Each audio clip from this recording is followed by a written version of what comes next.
ஒருவன் தன்னுடைய தொழிலில் படுதோல்வியடைந்த நிலையில் தான் நடந்து வந்த வழியில் தெருமுனையில் போவோர் வருவோரை மிகுந்த மனவேதனையுடன் வேடிக்கை பார்த்துக் கொண்டிருந்தான்.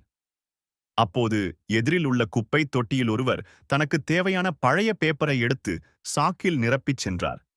சிறிது நேரத்தில் இன்னொரு நபர் அதே குப்பை தொட்டியில் தனக்கு தேவையான பாட்டில்களை நிரப்பி எடுத்துச் சென்றார். மீண்டும் ஒருவர் தனக்கு தேவையான பழைய பிளாஸ்டிக் தட்டு பேப்பரை எடுத்து ஷாக்கில் நிரப்பிச் சென்றார். அதன்பின் ஒரு நாய் வந்து எச்சில் இலையில் இருந்த சாப்பாட்டை சாப்பிட்டுச் சென்றது.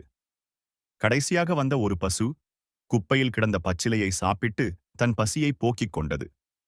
இதை பார்த்த படுதோல்வியடைந்த அந்த நபர் கூறிய வார்த்தைகள், ஒரு சிறிய குப்பைத் தொட்டியில் இத்தனை பேர் பிழைத்து வாழ்கிறார்கள் என்றால், இந்த பறந்து விரிந்து கிடக்கும் இவ்வுலகில் நாம் அனைவரும் எப்படியெல்லாம் பிழைத்து வாழலாம் என்று தன் மனதை திடப்படுத்திக் கொண்டு, இனி தனக்கு தோல்வியே கிடையாது, இனி வரும் காலங்கள் பொற்காலமே, மிகப்பெரிய வெற்றியே என தன்னம்பிக்கையுடன் தன் பழைய தொழிலை தொடங்கச் சென்றார்.